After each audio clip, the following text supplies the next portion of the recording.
passem a la següent classe d'avui amb una visió i un tractament i un contingut diferent per parlar sobre un dels temes prevalents que ens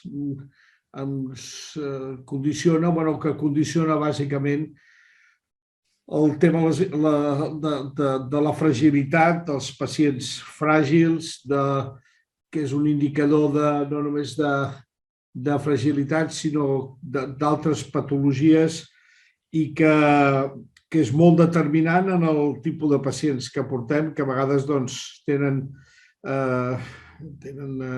incidents que fan que, si no s'intervé aviat sobre el procés rehabilitador i el procés sarcopènic, són determinants per una davallada, el síndrome de davallada de la gent gran.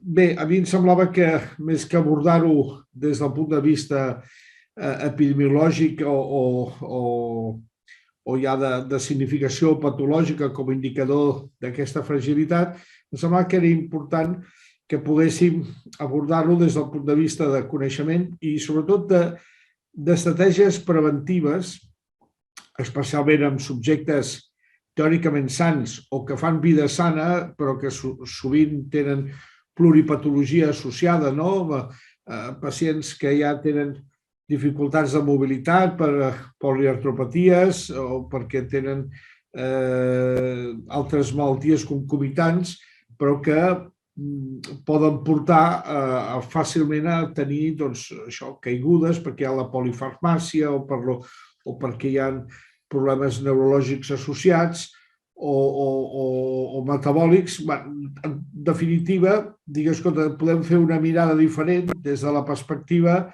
d'algú que es dedica, sobretot, en aquest cas,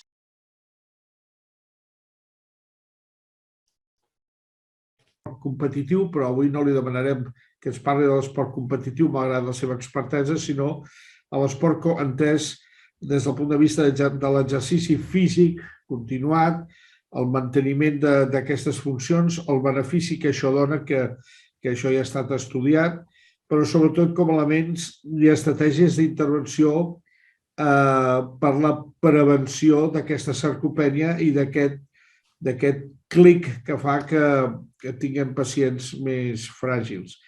En aquest sentit, convidem a la doctora, hem convidat a la doctora Lizarraga, que tampoc és la primera vegada que participa en aquest curs.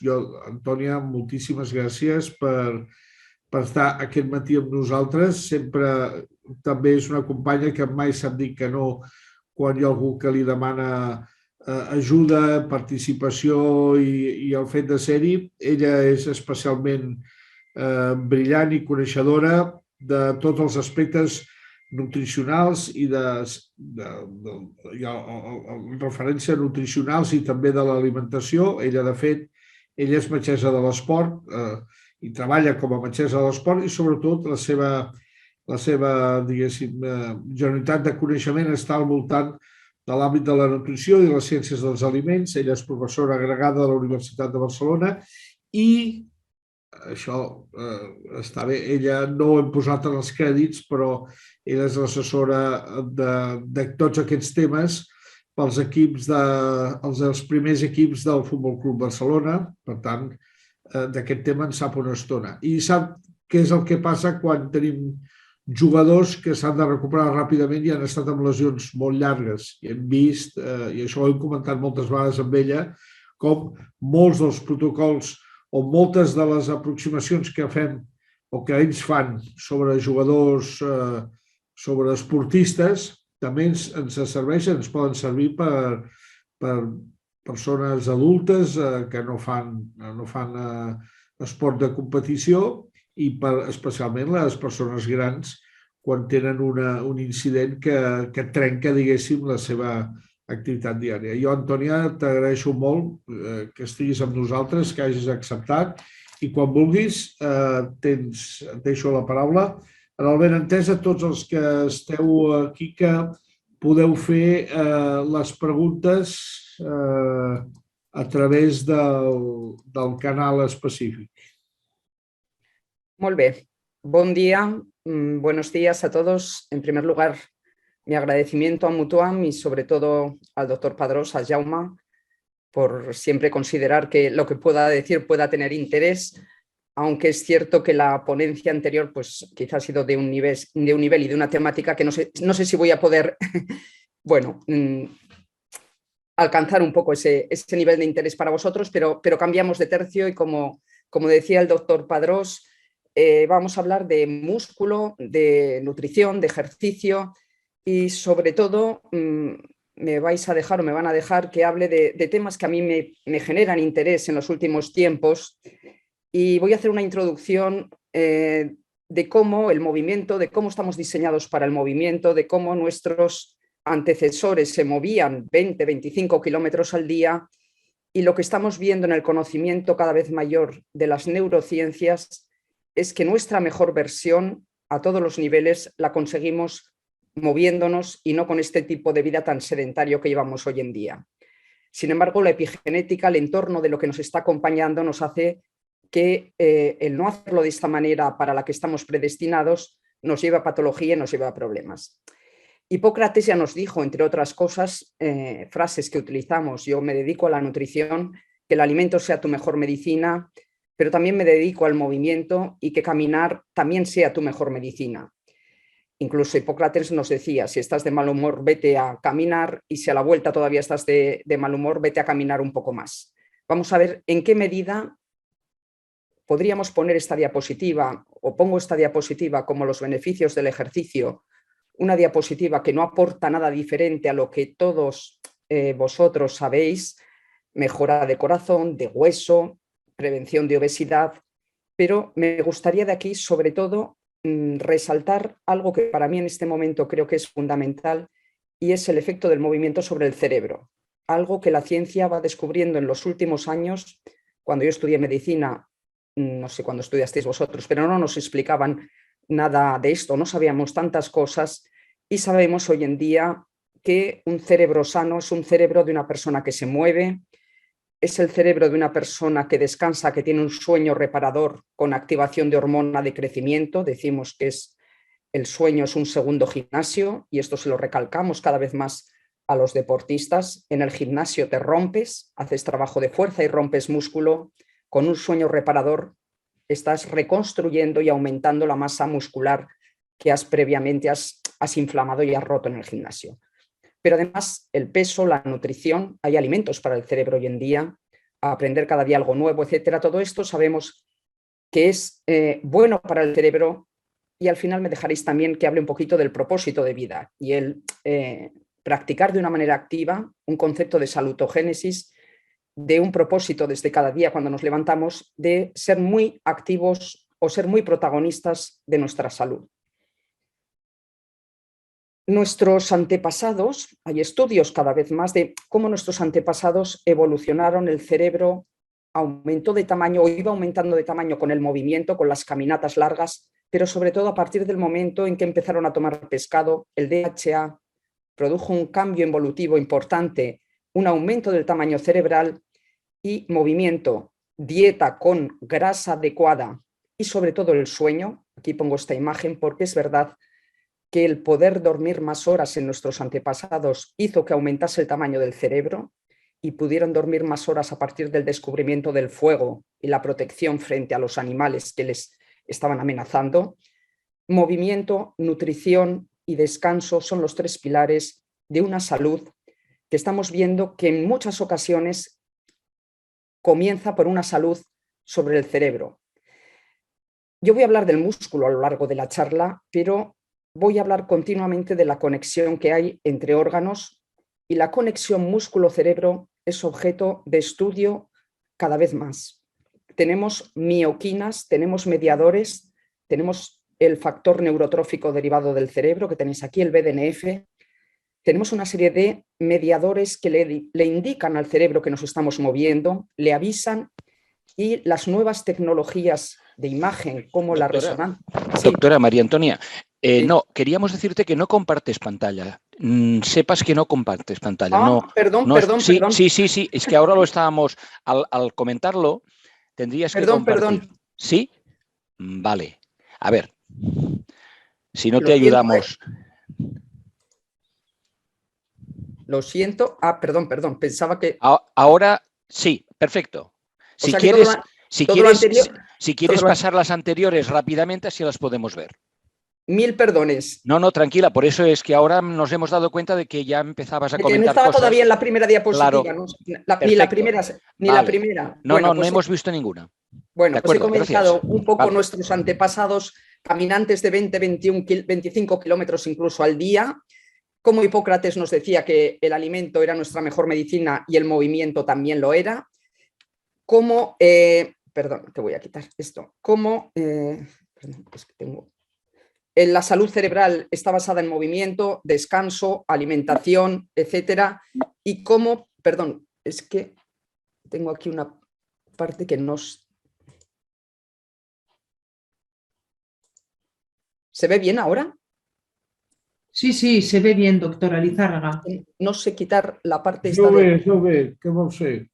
Quiero quitar una parte de aquí que me tapa la pantalla a mí. Si acaso si se va a vista, arriba a la derecha, a su vista, no sé. Arriba a la derecha, más arriba, en la esquina. Antònia, què vols, arrossegar el PowerPoint?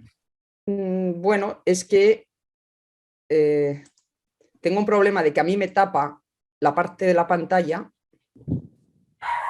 Bueno. No sé cómo hacerlo. Bueno, sigo así, da lo mismo, sigo, da lo mismo. Bueno, como decía, hay una conexión importantísima entre músculo y cerebro y hoy en día sabemos que esta conexión es a través de unas sustancias llamadas mioquinas, una de las cuales este BDNF, este factor neurotrófico derivado del cerebro, que cada vez más nos está diciendo que cuando nos movemos, si pudiésemos, a través de técnicas de imagen como una resonancia nuclear magnética funcional, ver el cerebro después del movimiento, después de estar unas horas sentado, en el cerebro se activan partes diferentes, partes que nos están fomentando lo que llamamos la neuroplasticidad, la conexión y las ganas de seguir muchas veces teniendo un propósito de estilo de vida saludable.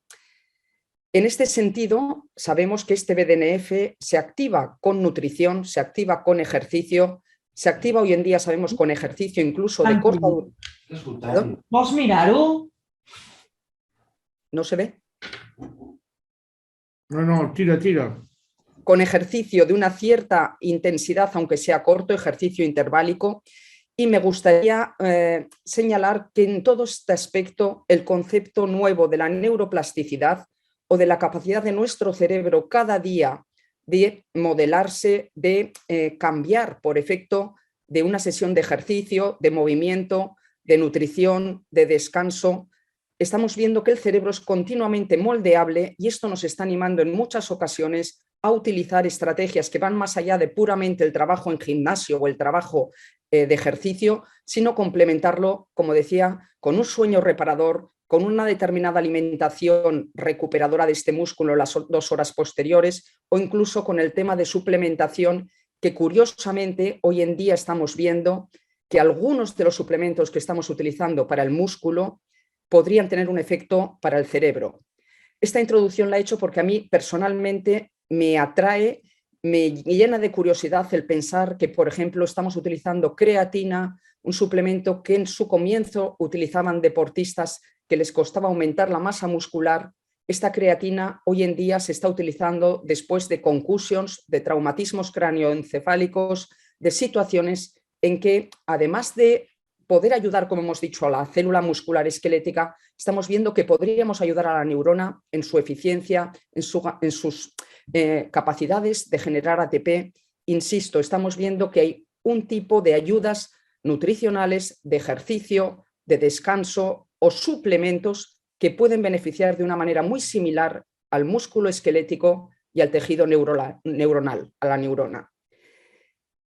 A continuación, a mí me genera también un gran interés el estudio de lo que llamamos las Blue Zones, cómo envejece la población que tenemos como referencia, la población que nos sirve de modelo de ese envejecimiento saludable, que tan estudiadas están en distintas partes del mundo, localizadas y parece que identificadas con un cierto estilo de vida, ¿qué tienen en común? Y me motiva muchísimo el llegar un poco a diseñar este paso de los años, como decimos, con calidad, un envejecimiento, una longevidad que nos llegue a trasladar a una edad de 75, 80, 85 años sin grandes patologías. Yo comprendo que es quizá diferente del perfil de paciente del que podríamos hablar en el concepto de geriatría. A mí me motiva mucho la persona que llega sin patología, cómo hacer que lleguemos un poco a esta edad sin grandes patologías y sin la necesidad o con la mínima necesidad de medicamento. Y esto hoy en día tiene un nombre y vamos a ver lo que son los Welderly. Se les llaman los Welderly. Es un prototipo de población que ha sido tan objeto de estudio y de interés que se ha buscado en muchas ocasiones si tenían algún polimorfismo genético, alguna variante que hiciese que estuviesen más protegidos de las patologías, de la enfermedad que más nos puede estar amenazando, y ciertamente la genética no sabe explicar o no tiene capacidad de explicar este envejecimiento tan saludable que tienen algunos grupos de población. La genética puede explicar una cierta protección, como pone aquí algún polimorfismo, que puede explicar una cierta variante de protección frente a algún tipo de demencia, algún tipo de enfermedad vascular, pero lo cierto es que el 70 o el 80% del peso y de la explicación de estos individuos lo va a tener, de estos Welderly, lo van a tener este estilo de vida que ellos llevan o este propósito de vida que ellos llevan y este concepto que a mí cada vez más me motiva, que es el concepto de salutogénesis. Un concepto de salud muy activo, muy implicado la propia persona, el propio paciente, y un concepto de salud activa que además de ser el bienestar físico, psíquico, mental y no solo la ausencia de enfermedad, es un concepto diario de propósito, de una salud con un sentido de coherencia, de cada día tengo que ir haciendo cosas para ir generando, practicando como si fuese un deporte, esta salutogénesis. Y estos individuos son individuos que se mueven mucho, que tienen buenas relaciones sociales, que su dieta es en cierta medida restrictiva, hay una cierta restricción calórica protectora, pero sobre todo decimos que el movimiento, el descanso y sus relaciones muchas veces sociales son los que les mantienen este concepto de salutogénesis o de salud activa cada día, con sentido de ellos de ser muy protagonistas de esta salud.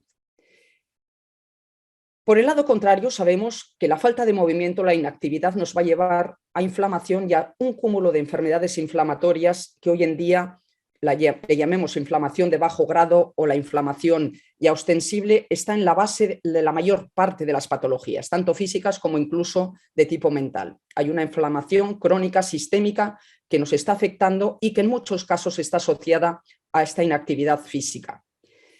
Por eso me gustaría ir ya centrándonos en el tema del músculo y explicando un poco lo que sabemos hoy en día de nuevo. Hoy sabemos que el músculo es un órgano endocrino, es un órgano que no solamente es un órgano de soporte del tejido esquelético, del movimiento, sino que es un órgano que actúa como un órgano endocrino que conecta con otros tejidos a través de una serie de hormonas que le podríamos llamar unas mioquinas, unos mensajeros que nos van a aportar salud cuando lo utilizamos, cuando lo movemos, y nos van a aportar, en el caso de no utilizarlo, nos van a aportar una serie de patologías propias del sedentarismo en las cuales la inflamación está en la base de todas ellas. Hoy en día sabemos incluso que estas mioquinas o estas vesículas pueden llegar a conectar órganos como pueden ser el músculo con el hígado. Y lo que es curioso es que cada vez más se va viendo que la persona que va moviéndose regularmente está haciendo muchas veces una función protectora de lo que sería patología hepática, como por ejemplo la esteatosis, el hígado graso, músculo en movimiento, está mandando información a través de estas mioquinas a un hígado que va a funcionar de una manera mucho más eficaz que el hígado de una persona sedentaria que no se mueve. Por eso empiezo ya a introducir el concepto de la sarcopenia, la definición de la sarcopenia, la falta de funcionalidad que hay con la pérdida de masa muscular. La sarcopenia vamos a ver que es la pérdida de masa muscular que supone en sí misma pérdida de funcionalidad, y esta pérdida de masa muscular que vemos que es difícil de definir porque vamos a ver que hay una complejidad grande en la metodología, en las estrategias para medir el músculo, según lo utilicemos con una aparatología sofisticada o con otra, pero es cierto que medir o determinar que hay una pérdida de masa muscular lleva a disminución de la función y va a llevar a una serie de patologías, como vemos aquí abajo, que no son simplemente la incapacidad de caminar, sino que son síndrome metabólico, diabetes, incluso otras patologías como puede ser enfermedad cardiovascular o incluso el cáncer. En la imagen que vemos a continuación vamos viendo que cada vez más la pérdida de masa muscular no es solo la pérdida de músculo, es la infiltración muchas veces de este músculo por tejido graso. Y lo mismo que acabo de decir que sarcopenia e hígado graso pueden estar cada vez más vinculados, esta grasa que infiltra el hígado en situaciones de falta de movilidad y de obesidad va a llegar a infiltrar también al músculo y hoy en día ya hablamos de esteatosis muscular, de mioesteatosis o infiltrado por falta de uso de la grasa en distintos órganos. El músculo esquelético es uno de ellos y no solo va a haber, como decimos, pérdida de masa muscular, sino infiltrado de grasa, inflamación y una falta de uso de este músculo que va a llevar consigo múltiples patologías de tipo inflamatorio, como se ve aquí, pero un concepto que hablamos desde hace unos años que es una resistencia al anabolismo. El músculo con los años va, además de ir mermándose y disminuyendo, si no lo utilizamos, va a ser cada vez un músculo anabólicamente más resistente. Sabemos lo que es la resistencia de la insulina nos va a llevar a aumento de la glucemia, a la diabetes, pero esta resistencia a la insulina a nivel muscular o la resistencia al anabolismo va a hacer que nuestra musculatura, si no la estimulamos, va a ser una musculatura cada vez como más sorda, como más resistente a la hipertrofia, más resistente a los estímulos que en personas jóvenes o que se mueven son mucho más agradecidos y le van a hacer que este músculo en la persona, como decimos, que no está utilizándolo a menudo, se convierta en un músculo que crea como una especie de coraza, que se vuelve resistente y que no va a ser capaz de responder incluso aunque le hagamos estímulos nutricionales o estímulos de suplementación. Lo más importante, está claro, está evidenciado que es el movimiento. Si queremos que una persona mantenga o haga músculo, entre elegir lo que come, lo que le suplementamos o el movimiento, está claro que el estímulo, el movimiento, va a ser la pieza fundamental.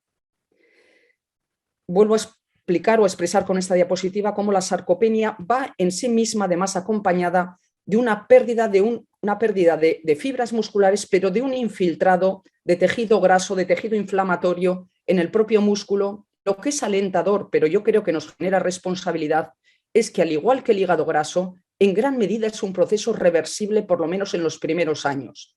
Para esto hay que tener claro este propósito de ver clara la implicación que puede tener esto para los siguientes años de vida. Y a mí me parece interesantísimo ponernos en mente cómo nos queremos ver con 70, con 80 años y cómo nuestro músculo tiene que ser el motor activo de no solo de movimiento, sino de prevención de toda una serie de enfermedades metabólicas, pero incluso enfermedades que pueden afectar, como decíamos al principio, a la salud cerebral, que es, en definitiva, quien ha de decirnos que queremos cada día seguir moviéndonos y seguir haciendo este estilo de vida o propósito saludable. Por todo eso voy a pasar un poco a describir algo que es fundamental, y es que los kilos no lo son todo. Aquí cada vez más vamos viendo que hay un concepto de individuos delgados metabólicamente obesos. Hay personas que pesan pocos kilos porque la báscula no sabe reflejarles que tienen poca masa muscular. Esto una báscula no nos lo va a saber decir. La falta de masa muscular hace que un individuo esté contento con su peso porque pesa pocos kilos, porque pesa quizá lo mismo que hace 20 años, pero estos individuos de peso normal con obesidad son individuos que han cambiado lo que tenían de peso en su músculo por grasa abdominal. Y no pesan muchos kilos, su IMC puede ser normal, pero pueden ser incluso individuos jóvenes, pero no van teniendo este factor protector que es el músculo para los siguientes años de vida. Insisto que estos individuos obesos con peso normal, la báscula ni el índice de masa corporal les va a decir que están dentro de un perfil de persona con riesgo de pérdida sarcopénica con los años. Son individuos que utilizan solo el peso, la propia báscula de la farmacia nos va a decir que la persona está en el peso ideal y quizá habrá otra persona con más kilos, pero que metabólicamente sea mucho más sano. Tenemos que llegar a poder diferenciar de alguna manera los kilos que nos interesa tener y los kilos que van a suponer a la larga riesgo. Pongo esta diapositiva porque ya en el 2008 la Clínica Mayo empezaba a decir que había obesidad con peso normal y que en las consultas podría ser incluso más interesante que medir en la báscula los kilos de peso, medir el perímetro abdominal o buscar otros parámetros que nos den más información de lo que a la larga va a pasar con nuestra salud y del riesgo mayor o menor que tiene una persona con respecto de otras según cómo tenga distribuidos los kilos. Por todo eso, hoy en día sabemos que hay fenotipos de composición corporal y que hay obesidades diferentes en las que puede influir el nivel de actividad física que haga la persona, la distribución de la grasa, mucho más riesgo en grasa abdominal que en grasa ginoide, el proceso inflamatorio que vaya asociado y aspectos de genética, como pone aquí. Pero hay individuos que son metabólicamente sanos, aunque pesan kilos. Tienen la grasa más distribuida subcutánea que visceral. Tienen un reparto de grasa más homogéneo. Sin embargo, hay otros individuos que pesan menos kilos, un peso normal, pero son metabólicamente obesos porque no tienen masa muscular, porque sus kilos están en el abdomen, en grasa abdominal, y esos kilos en sus años más jóvenes seguramente los tenían repartidos en masa muscular.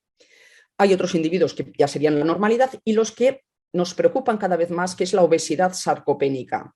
Aquellos individuos que han ido poniendo kilos y a la par que han ido poniendo kilos de grasa, han ido perdiendo la masa muscular necesaria para la funcionalidad, para mover esos kilos, incluso para regular en muchos casos la glucosa, tener unas cifras, una función de la insulina más normal. El músculo es un verdadero antídoto de problemas metabólicos. El músculo es un captador de glucosa después de las comidas, es un regulador metabólico, es un órgano endocrino que manda información muy beneficiosa, mientras que el tejido adiposo y la grasa está mandando información de inflamación, adipoquinas, etc.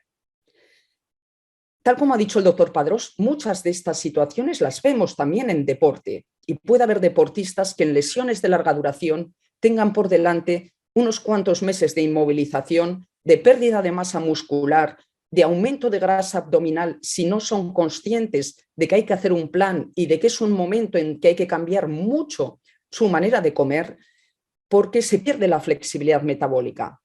Que se pierda la flexibilidad metabólica quiere decir que el mismo motor, que es el motor muscular de un deportista, no va a necesitar la misma gasolina que cuando estaba en activo, y que si come lo mismo, ese músculo no va a llevar ese plato de macarrones o ese plato de pasta.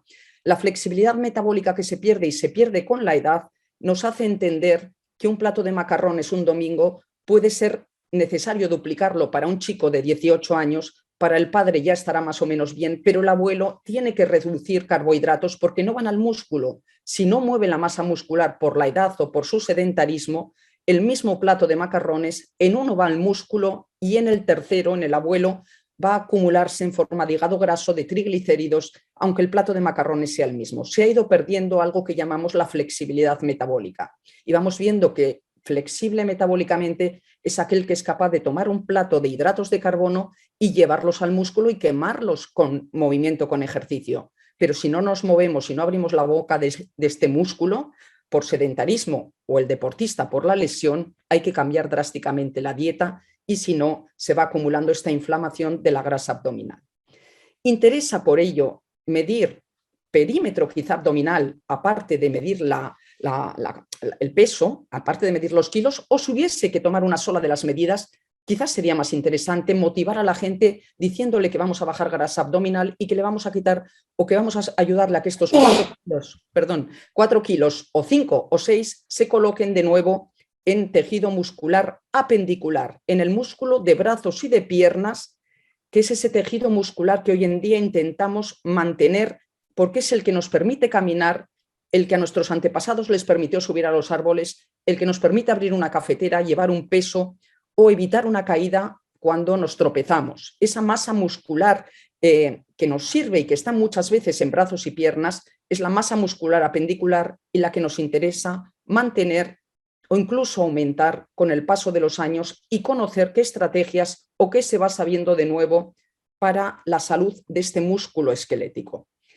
Tenemos músculo, es nuestra reserva de proteína en el cuerpo, el músculo. No nos interesa perder masa muscular en casi ninguna situación. Puede haber alguna situación muy excepcional de un deportista muy musculado que para su especialidad deportiva o para sus rodillas no le interese tener tanto músculo, pero en general nuestro músculo es uno de nuestros mejores tesoros y yo creo que hasta ahora no le hemos dado tanta importancia porque nos hemos centrado, es verdad, en la osteoporosis, en el estudio de otros órganos, pero el músculo, si vamos a vivir más años, va a ser un órgano primordial a cuidar y tenemos que buscar las maneras de preservarlo y de que siga activo el máximo de tiempo, porque como decía, seguramente que va a ser la manera, es la polipíldora, el músculo y el ejercicio que nos va a evitar tener que tomar otro tipo de medicaciones en los años venideros. Me gustaría recordar que en este reparto que la naturaleza nos da de músculo, hueso, grasa entre hombres y mujeres, las mujeres no salimos muy bien paradas en el reparto. Hasta la adolescencia, pubertad, tenemos más o menos la misma cantidad de músculo y de tejido adiposo, pero en un hombre o mujer de referencia promedio, el músculo a partir de la adolescencia, pubertad, en el varón aumenta de una manera muy importante por las hormonas masculinas. La de crecimiento la hará ser más alto, pero la testosterona, hormonas androgénicas, al varón le van a dar más músculo y más masa ósea. Y a la mujer nos van a dar algo más de músculo, crecer un poquito más en talla, pero no tanto como el varón seguramente, y nos van a dar una grasa localizada en zonas muy relacionadas con el parto y con la lactancia.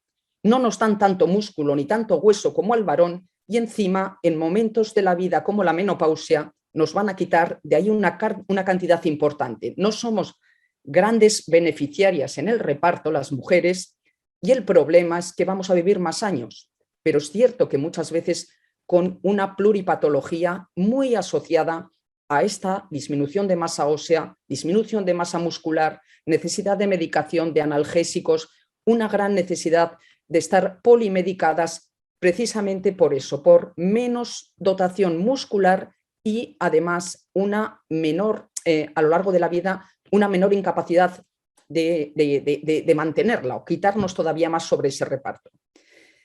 El músculo se pierde con la edad, pero me gustaría recalcar que además las fibras que más se pierden son las fibras tipo 2, que son las de fuerza.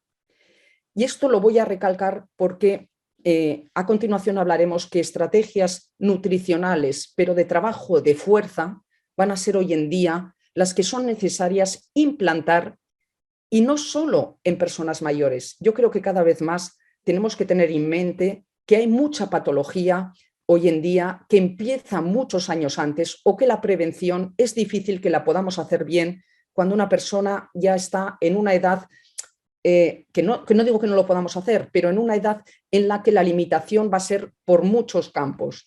Insisto, lo que voy a decir a continuación van a ser estrategias de nutrición, de trabajo físico para prevenir la sarcopenia, pero creo que el concepto tenemos que tenerlo de que la prevención empieza desde edades muy, muy tempranas y el que no lo haya podido hacer antes, pues no lo ha podido hacer, mejor que empiece más tarde, pero tendremos que cambiar el chip y la prevención de la sarcopenia en los próximos años la tenemos que hacer ya con la gente joven, con la gente que tiene ahora 20, 25 años. Un aspecto que cada vez se le está dando más importancia es el de distinguir 1 kilo de grasa, 1 kilo de músculo y diagnosticar la importancia que tiene en cada individuo la proporción que tenga este individuo, no solo de kilos de grasa, sino de masa magra acompañante, la importancia del lean mass, de la masa que no es kilos de grasa. Hasta ahora, kilos y obesidad era lo que nos interesaba más. Hoy hablamos de cuántos kilos de músculo acompañan a estos kilos de grasa. El músculo, insistía, es un gran antídoto, es un gran tesoro y lo podemos medir de distintas maneras. Yo a continuación voy a mencionar un poquito cómo medimos hoy en día la masa muscular en personas deportistas o en nutrición clínica. Hacemos estudios del perímetro muscular o de brazo o de muslo haciendo lo que se llama el perímetro corregido. Sería un perímetro externo y quitándole el pliegue de grasa. Esta sería una manera de poder animar a la población a decir, bueno, tus kilos no han cambiado, pero has cambiado, has bajado grasa subcutánea, has aumentado perímetro muscular, sigue haciendo este programa que se te ha pautado de ir 2 días a la semana al gimnasio, de tener tu rutina de trabajo, de fuerza, algo que le motive a que no se guíe solo por los kilos y que incluso un aumento de 2 o 3 kilos o 4 en alguna persona puede ser hasta aconsejable. Si vamos más allá, hoy en día tenemos metodología más sofisticada como la impedancia bioeléctrica, que es una metodología en la que a través de un paso de la corriente eléctrica el sistema determina la resistencia mayor o menor al paso de la corriente y calcula el agua corporal y el músculo o el tejido aislante o la grasa. Pero el Ferrari, como si dijésemos, de la medición de la composición corporal, lo tenemos en la densitometría, en el DEXA.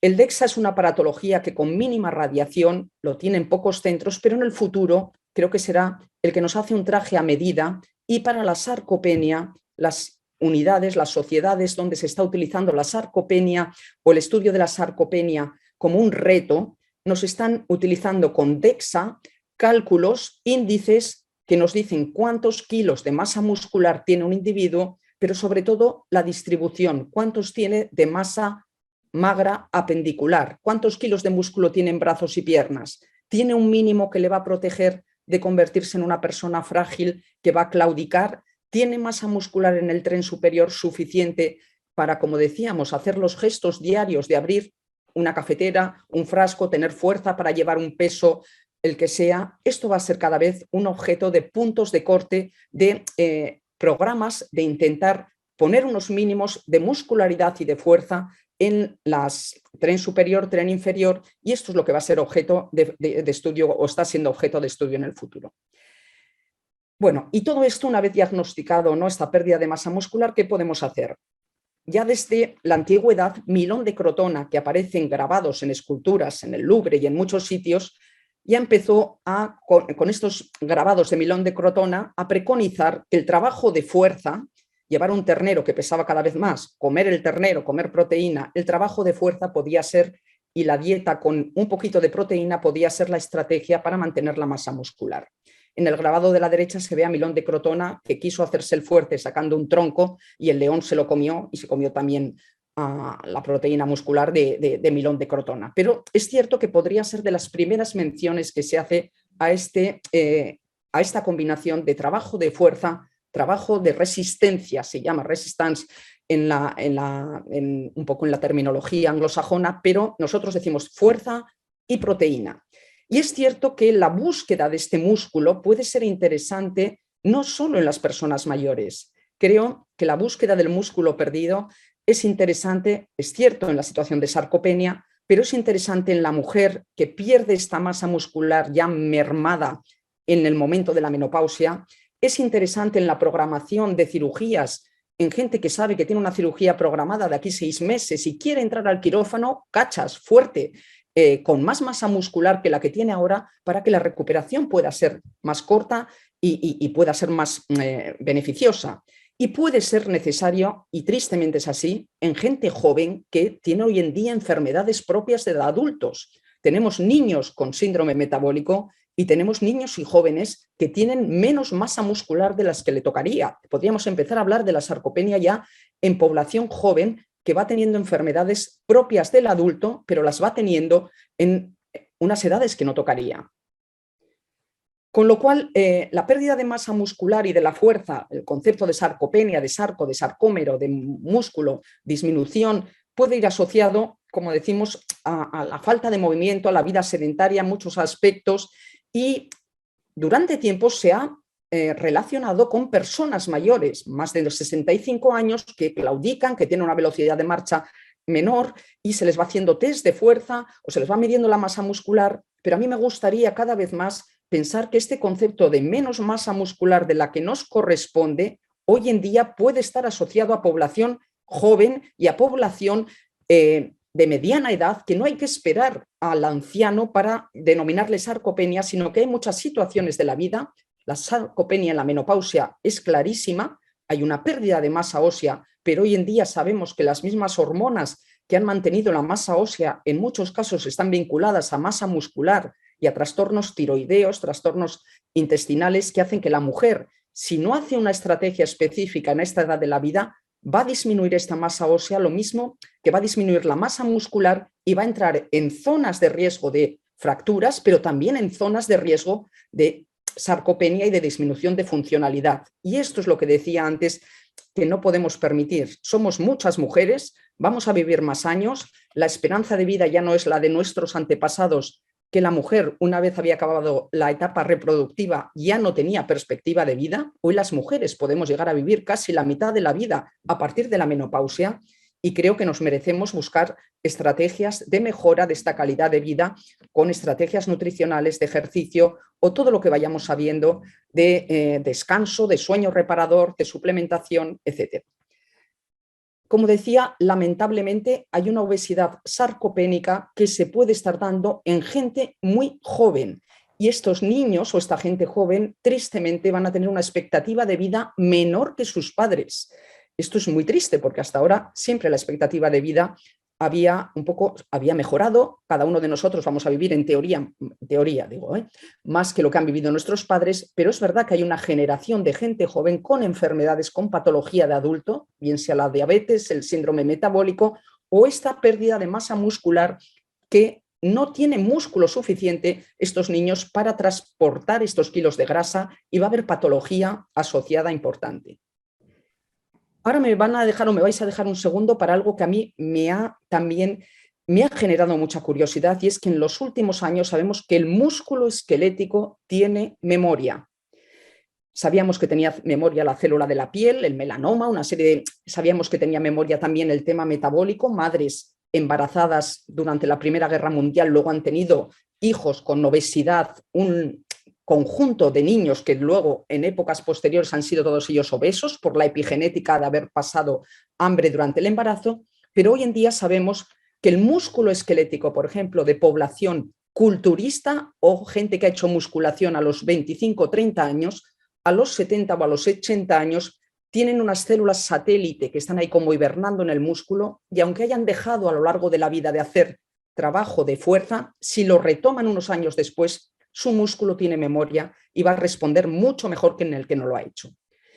Esto es muy alentador, pero genera responsabilidad, como en muchos otros ámbitos de la vida. Lo que hagamos en las etapas primeras de la vida va a tener repercusión con lo que queramos obtener quizá 50 años después. Insisto, aquí estamos hablando de programas de ejercicio para gente que es mayor ahora, pero quizá tenemos que ir mirando más allá, diciendo hay que empezar a hacer programas de prevención de la osteoporosis y de la sarcopenia en gente joven, que tendrá que estimular su músculo y su hueso para evitar lo que vaya a pasar con el paso de los años. Es importante las primeras etapas de la vida, y sabemos que este pico máximo de hueso y de músculo, como he dicho antes, va a ser mayor en el varón que en la mujer, pero alcanzar estos picos máximos en edades tempranas puede ser un ahorro, una reserva de hueso y de músculo para los momentos en que las hormonas van a ser más desfavorables, desde luego a la mujer que el varón. Y va a ser, yo creo que importante desarrollar programas con este objetivo de hacer una prevención de lo que pueda pasar más tarde,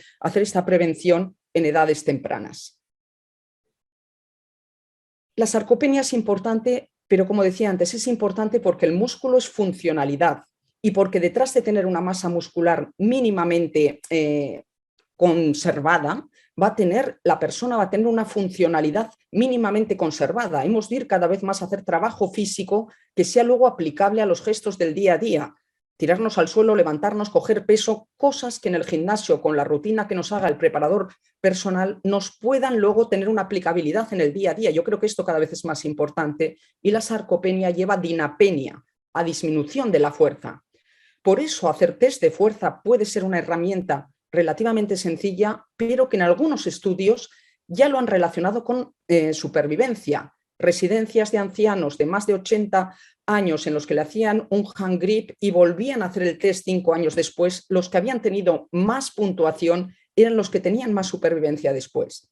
¿Qué nos está diciendo? Que el hand grip es una herramienta relativamente sencilla de medir fuerza, pero medir muchos otros parámetros neuromusculares, coordinativos, muchos parámetros que al final se están traduciendo en que un test sencillo como el de fuerza está indicando la diferencia entre los distintos individuos y nos puede motivar a establecer estrategias que vayan mejorando con estos marcadores sencillos o estos test sencillos, programas para mejorar fuerza y mejorar de esta manera calidad de vida y supervivencia. Músculo es fuerza, cada vez más hay hasta campeonatos de lo que sería el hand grip y mediciones de presión manual como un reto de decir, bueno, el hand grip es meramente el test, pero entre medio, ¿qué hago para la próxima vez que me hagan este test haber mejorado? Entre medio tendrá que estar el trabajo de fuerza, la suplementación. Hoy en día hay yogures, hay batidos, hay una cantidad de ayudas nutricionales destinadas al músculo y cada vez más en los medios, en la televisión, se va viendo que se anuncian complementos de proteínas, de sustancias, de mezclas, de estimuladores anabólicos que están vendiéndose en el supermercado y que muchos de ellos son plenamente seguros y utilizables. El músculo, como decimos, ya en las primeras etapas de la vida tiene que ser algo que estimulemos a los jóvenes a que lo trabajen, y detrás del músculo estará el hueso, o sea, con actividades diarias, con trabajo de ejercicio que no tenga una gran carga, pero que estimule la fuerza muscular, podemos prevenir lo que pase en el futuro. Y voy a acabar diciendo algún concepto de lo que podría ser en la práctica este tipo de estrategias nutricionales. Aquí tenemos un músculo dibujado de 25 años y un músculo de una persona mayor, con mucha menos componente de sección muscular y con el tiempo con el infiltrado de grasa dentro de ese músculo. Si alguien vais a comer un chuletón a una sidrería, un vasco, un restaurante, la chuleta que nos ponen como chuleta de buey, muchas veces con ese infiltrado graso decimos, no, esto es un animal viejo que tiene este infiltrado, esta mioesteatosis. Lo que es cierto es que es un motivo cada vez de más estudio las interacciones de qué ejercicio, qué nutrición para prevenir la masa muscular es motivo de estudio de las comunidades científicas de investigación durante los últimos años, y aquí tengo un resumen hecho de alguno de los artículos en los que hacen referencia a la digestibilidad de lo que comamos, o incluso si damos un suplemento de proteína, ¿por qué no sirve un trozo de carne para tomar después de haber hecho un trabajo físico en el gimnasio a una persona mayor? Porque la digestibilidad de ese trozo de carne va a ser más complicada que en alguien de 20-25 años. Es importante también repartir la proteína a lo largo del día. No tenemos capacidad de almacenar mucha proteína, y estos 4 aspectos, que es repartir, si alguien va a hacer un trabajo a un gimnasio, va a hacer una sesión de recuperación, que tenga justo después de esa sesión el premio, el músculo, de su componente de aminoácido de proteína en las 2 horas primeras, ese efecto que llamamos ventana, es sumamente importante. Y uno puede decir, mi dieta está sobrada de proteínas. Sí, pero muy alejada del momento en que estás despertando al músculo con el ejercicio, con tu sesión. Un aspecto clave en los últimos años también es que la proteína está muy bien, pero que haya aminoácidos que son señalizadores de la mTOR, de la síntesis proteica. Uno de ellos es la leucina, un aminoácido ramificado que está utilizándose él y sus derivados como ayuda, y que en un trozo de carne lo tendría, y que un trozo de pescado tendría estos 3 gramos de leucina que consideramos umbrales, pero que en muchos casos están sirviendo para diseñar algunas ayudas, estrategias nutricionales que se están vendiendo en gimnasios o en farmacias o en tiendas de nutrición deportiva. Y por último, el trabajo de fuerza. Insisto que hace unos años la recomendación a una persona mayor es vete a caminar, vete al paseo del colesterol. En todas las ciudades, por lo menos en ciudades pequeñas, medianas, hay un paseo del colesterol donde la gente va a caminar para bajar el colesterol, y eso está muy bien. Pero añade a tu paseo del colesterol diario 2 días a la semana como mínimo de una sesión de estímulo de fuerza. El trabajo fuerza es lo que va a ser vital para mantener la masa muscular.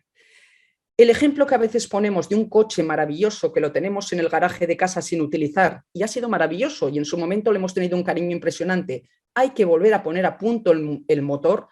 Cuando hablamos de poner a punto el motor, muchas veces la estrategia pasa por mejorar la resistencia a la insulina, por bajar un poquito de grasa abdominal y quitar esos 2 kilos y ponerlos en 2 kilos de brazos y piernas, una puesta a punto del motor. Y esto en muchas ocasiones es trabajo el aeróbico, que ya la gente lo tiene mimetizado, interiorizado, pero añadir algo de trabajo de fuerza, insisto. La imagen de abajo para mí creo que a mí me servía porque es como una nevera de las que había antes. Si yo dentro del músculo pongo grasa, como una nevera que no enfría y pone hielo dentro, pero ella no enfría, este músculo lleno de grasa es un músculo que por fuera puede parecer funcional, una nevera que puede parecer una nevera, pero que no enfría, solo va acumulando el frío en forma de hielo sin enfriar los alimentos.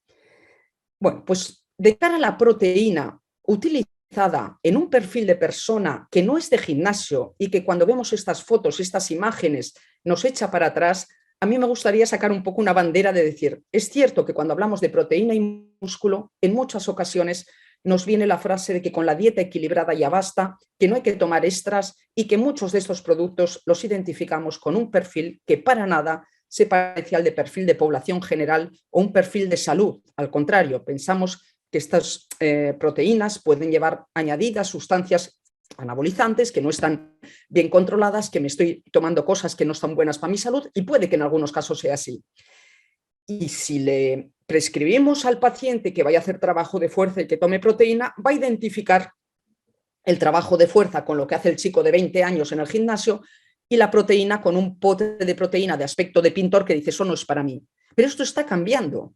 El trabajo de fuerza es más necesario para una persona de una cierta edad que para el de 20, 25 años, que ya las hormonas le están siendo favorables al anabolismo. No digo que no lo tenga que hacer, pero si tuviésemos que elegir a quién le hace más falta este batido de proteínas, si al niño o a su abuelo, le hará más falta al abuelo. El chico de 18 años, con poquito que haga, podrá ayudarse con el batido proteico, pero es cierto que lo va a necesitar mucho más una persona que tiene el entorno anabólico de resistencia al anabolismo, y que esta resistencia al anabolismo hace que tenga que hacer cosas más específicas para aumentar un músculo que está como sordo. El resumen de las estrategias sería trabajo de fuerza, como mínimo 2 días a la semana.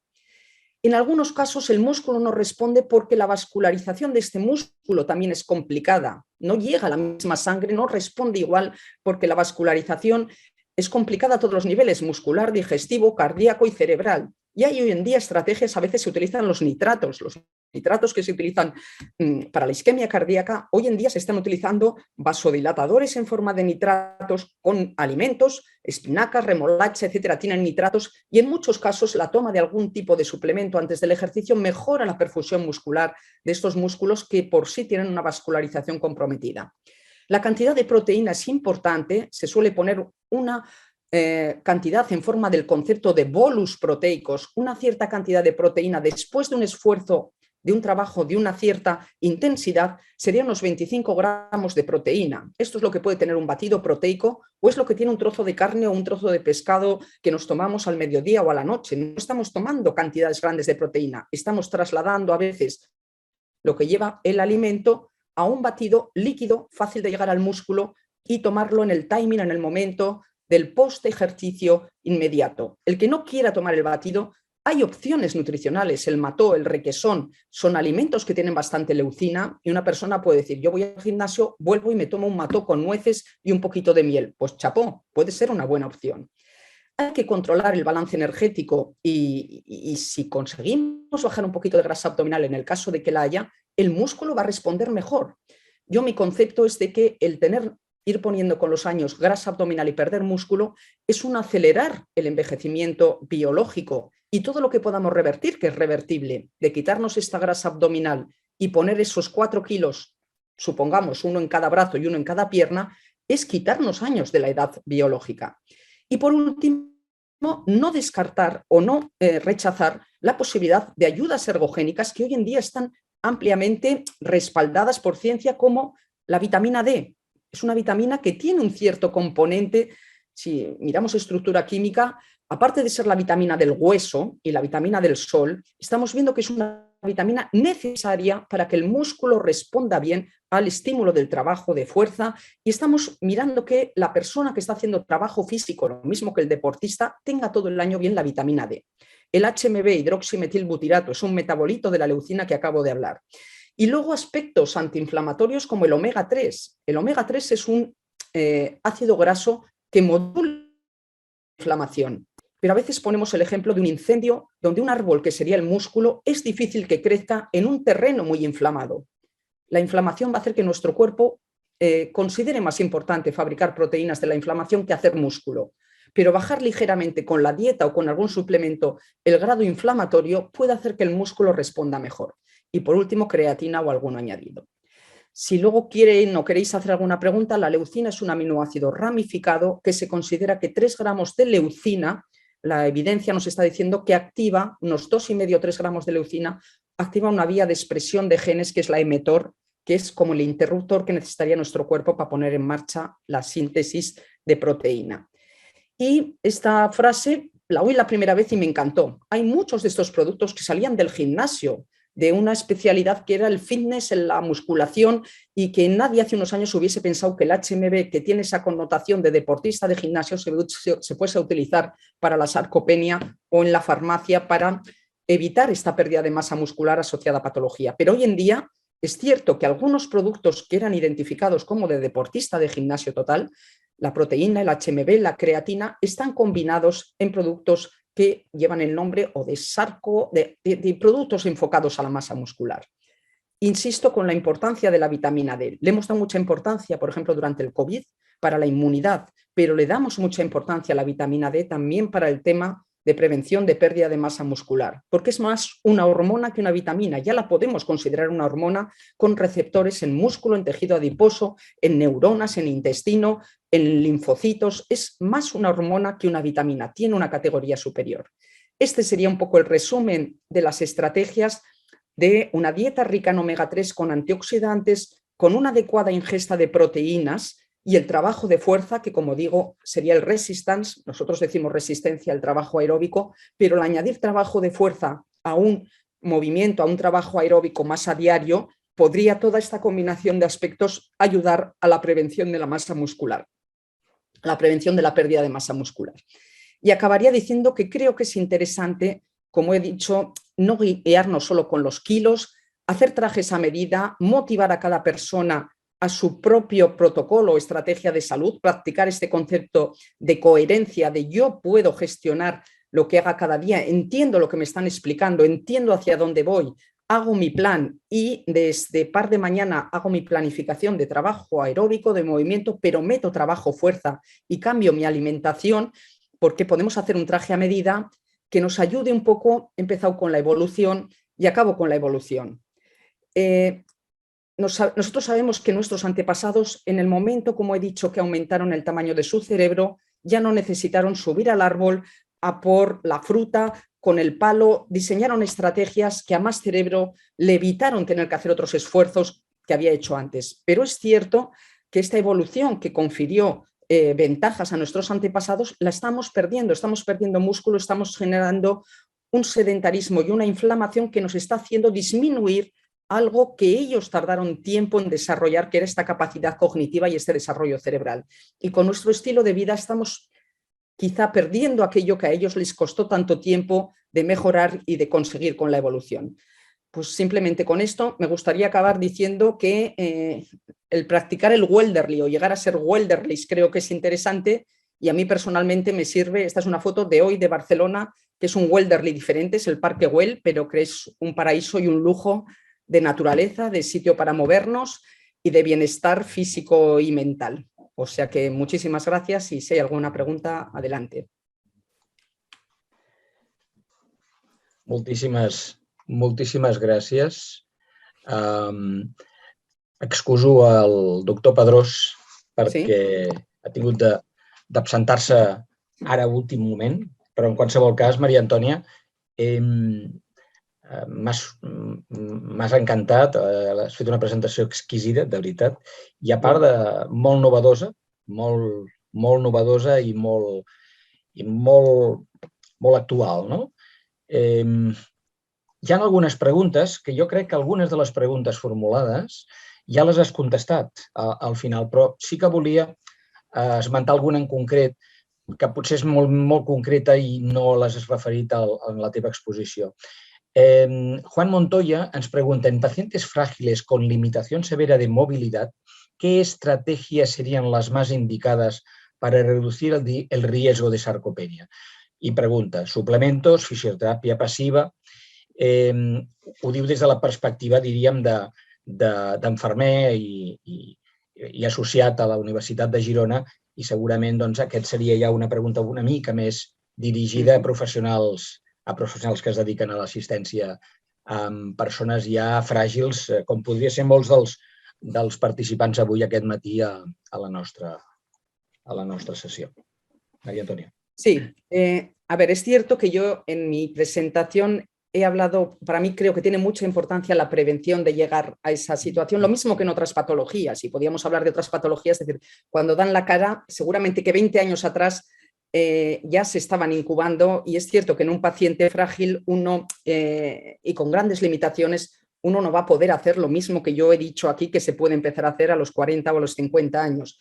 Pero por otro lado, creo que este objetivo o esta perspectiva de estimular al músculo, aunque sea cada uno lo que pueda hacer, y si son isométricos, si es una electroestimulación, nosotros a veces con deportistas lesionados, lo que más se va intentando hacer muchas veces es eso, que a falta un poco del apoyo o de la posibilidad del efecto gravitatorio, que el músculo, aunque sea 2 o 3 veces al día, tenga un cierto estímulo, alguna activación, y que si utilizamos algún suplemento, el momento inmediatamente después de haber despertado este músculo, yo en una persona así creo personalmente que hace unos años nos hubiese parecido una locura plantear la creatina, pero la creatina hoy en día es un suplemento de tanta envergadura que hay congresos mundiales enfocados solo a la creatina, al monohidrato de creatina, no solo en el deporte, en la salud. En la salud nosotros creatina fabricamos cada día, nuestro músculo tiene creatina, con la dieta tomamos creatina, pero es cierto que las reservas de creatina van muchas veces proporcionales a la masa muscular que tenemos, y es cierto que los pacientes que van teniendo los valores de creatinina en plasma más bajos, que uno puede decir, ¡hoy qué función renal más holgada y mejor! Pero es uno de los indicadores de pérdida de masa muscular, y en ocasiones incrementar un poquito, aunque sea con el aporte exógeno de un poquito de creatina, puede que sea adecuado para que este músculo que lo estamos estimulando con puede ser con una electroestimulación, con un isométrico, cada programa tendrá un poco la posibilidad de despertar en cierta medida el músculo de un paciente según su limitación. Pero creo que este concepto de estimula el músculo y darle un poquito de premio con un poco de creatina o con un poquito de proteína, nuestra dieta puede tener mucha proteína, pero en el momento de haber estimulado al músculo, hay ahí un efecto de pedir el músculo, decir, repárame. Cada vez que hacemos trabajo muscular, algo rompemos el músculo. Y uno puede decir, ¿esto es bueno? Sí, porque nuestra manera un poco de hacer crecer músculo es rómpelo y repáralo un poquito. Entonces, el timing, el momento en que hacemos esto, y si uno dice, lo puedo hacer 2 veces al día, pequeños estímulos, y detrás que se tome pues un yogurito proteico, o le pongo un poco de creatina, o hay suplementos, como decimos, que hoy están saliendo de esta un poco en esta dirección, pues creo que sería interesante.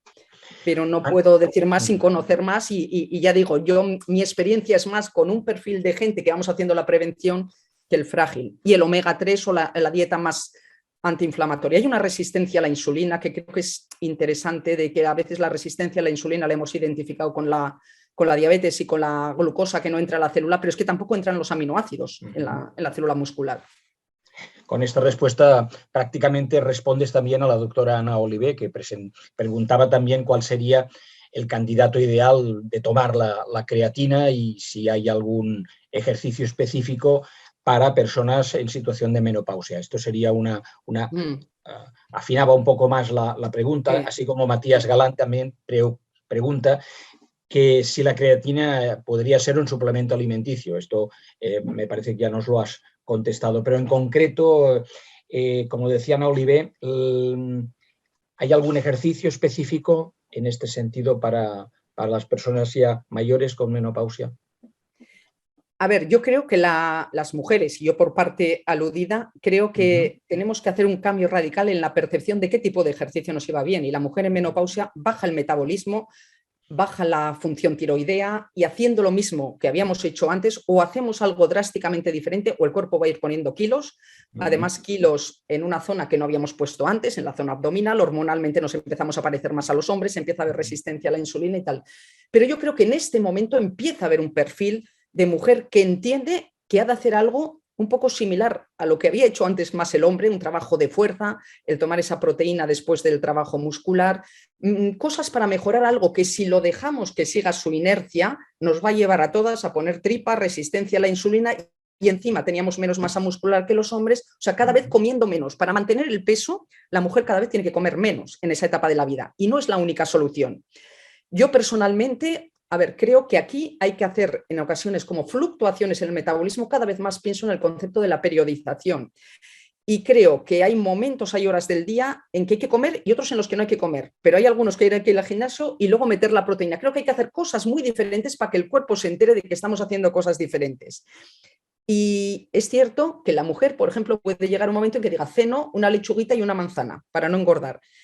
y diría, bueno, pues no, igual cena antes y cena algo más de proteína, o el día casi ha sido eso al gimnasio, ¿por qué no? Una mujer no tiene que tomar un poquito de creatina, o podría tomar primero, hacer su trabajo y su dieta normal y hasta dónde haya llegado, y luego a partir de ahí ver cuánto mejora metiendo una estrategia nueva que podría ser la suplementación.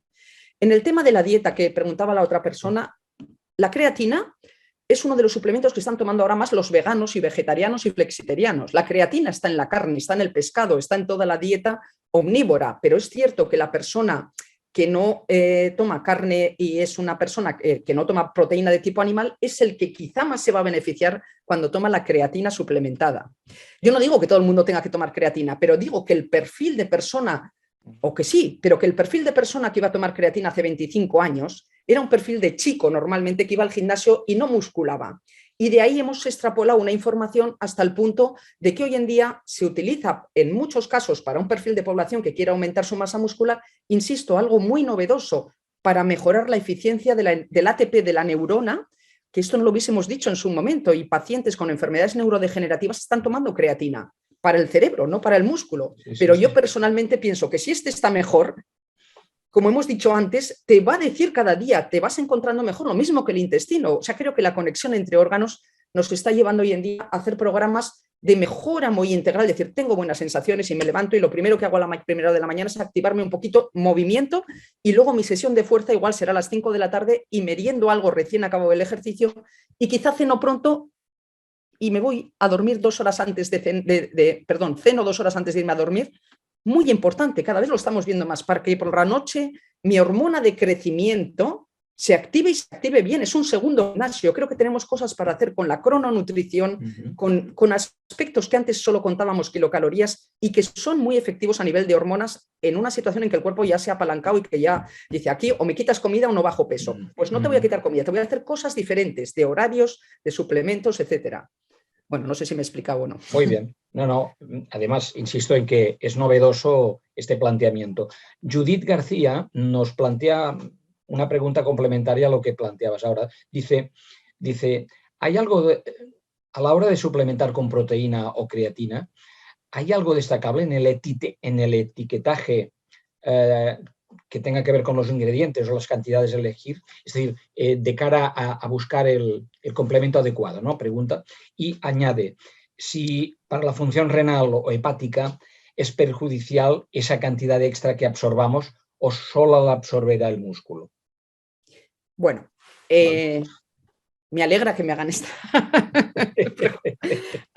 La primera sería la cantidad de proteína que habitualmente, o el tipo de proteína que habitualmente llevan los suplementos deportivos, pero que también lo llevan los suplementos de nutrición clínica.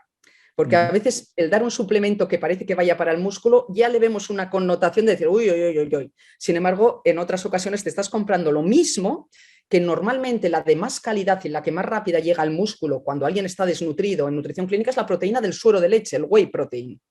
La proteína del suero de la leche tiene proteína de suero y proteína caseína. La más fácil de digerir y la que es las marcas comerciales a veces en deporte que tienen proteína para después del ejercicio, la más rápida de llegar al músculo sería el whey protein. Pero un batidito o una cantidad de proteína en polvo comprada para ir al músculo después de hacer ejercicio de unos 25 gramos de proteína de suero de leche, que es la más habitual y la que en una farmacia, si uno no se la quiere comprar en nutrición deportiva, se la puede comprar en una farmacia, y es la proteína que pueden estar aconsejándose después de una cirugía o en un paciente con pérdida de masa muscular. Por esa cantidad de 25 gramos es la cantidad de proteína que tiene una pechuga de pollo. O sea, a veces pensamos, como es en polvo, esto es hiperproteico, esto me está cargando el riñón, me está cargando el hígado, pero es que una pechuga de pollo tiene 25 gramos de proteína, una pechuga de pollo pesa 120 o 150 o 100 gramos, pero ahí casi todo es agua, como nuestro músculo, casi todo es agua, y de proteína solo hay 20 o 25 gramos.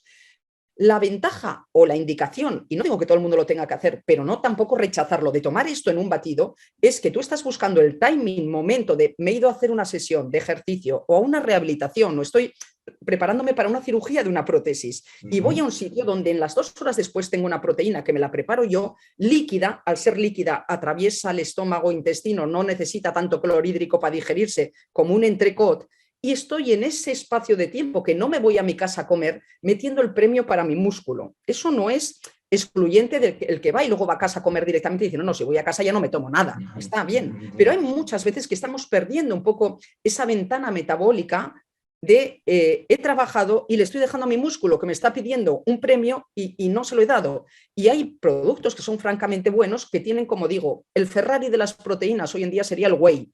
Sin embargo, hay muchos deportistas o gente que la toma a la noche y toma caseína, que es más lenta de llegar, pero dice como para la noche tengo todas las horas por delante. Quizá la más adecuada sería la proteína del suero de leche, del whey, que esta puede llegar rápido al músculo y uno se la puede comprar en una farmacia en polvo, etcétera. Y no digo que todo el mundo la tenga que tomar. Yo estoy diciendo un poco situaciones en que nos tenemos que quitar de la cabeza que eso sea malo, ¿sí? Son 25 gramos y 25 gramos a nadie le va a provocar ni un daño hepático ni un daño renal, porque estamos tomando al día 100 y pico gramos en alimentos que cuesta más a veces de digerir y 25 gramos es lo que tiene un trocito o 100 gramos de jamón, es lo que tiene. Es el momento y el tipo.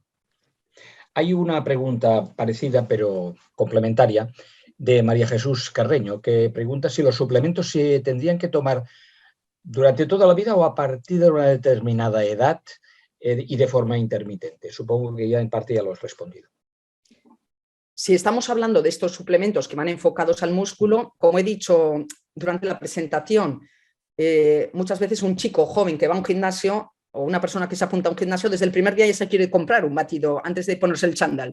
Y dices, no, yo creo que es bueno decir, espérate, a ver lo que tu músculo responde, adáptate y en algún momento que dices, mira, yo creo que ahora me está costando hacer masa muscular, podría beneficiarme, pero esperemos a que el músculo o que la persona se adapte al propio efecto anabólico del ejercicio. A partir de ahí, como decía, en etapas de la vida en que nosotros ya hacemos músculo o podríamos hacer músculo fácil, pues el suplemento, salvo que quieras competir o tener un perfil de más músculo y tal, puede que no te sea necesario. A partir de otros momentos de la vida, es cierto, como he dicho, que todo el entorno hormonal en la mujer, en la persona de más edad, en una persona que tenga un cuadro inflamatorio, el músculo le va a costar más responder. Y en esas situaciones uno puede decir, ahora que estoy haciendo este programa de trabajo de fuerza, me voy a ayudar con esto. No sirve de nada tomarte un suplemento si estás en el sofá de tu casa. Te va a engordar. Ya te puedes tomar la mejor proteína del mundo y la mejor creatina del mundo y tal, que viendo las series y dándole solo al mando a distancia, esa proteína de calidad, si el músculo no ha abierto la boca y no ha roto nada, aquí el concepto es que tú rompes músculo, rompes 3 ladrillos y si le das 4, con las hormonas que has activado con el ejercicio, rompes 3 y pones 4. O rompes 3 y pones 3. Lo que quieres es, virgencita, que me quede como estaba y que pase el máximo de tiempo, que no vaya perdiendo más. Pero insisto, creo que la parte más importante es que haya el estímulo físico y el ejercicio y que cada uno vaya mirando cómo puede ayudar a eso. Y no hay que tomarlo de seguido, sino decir, bueno, si hago toda la vida un trabajo físico o con suplemento, con comida, intento tomar al acabar un premio para mi músculo, que sea suplemento, puede ser para los días que vaya al gimnasio y cuando estoy en casa como. María Antonia, te haré la última pregunta, no hay más, y así cerramos la intervención. Carlos Lorenzo nos pregunta si en las personas que les afecta la sarcopenia mayores hay algunos músculos específicos que afecta más que a otros.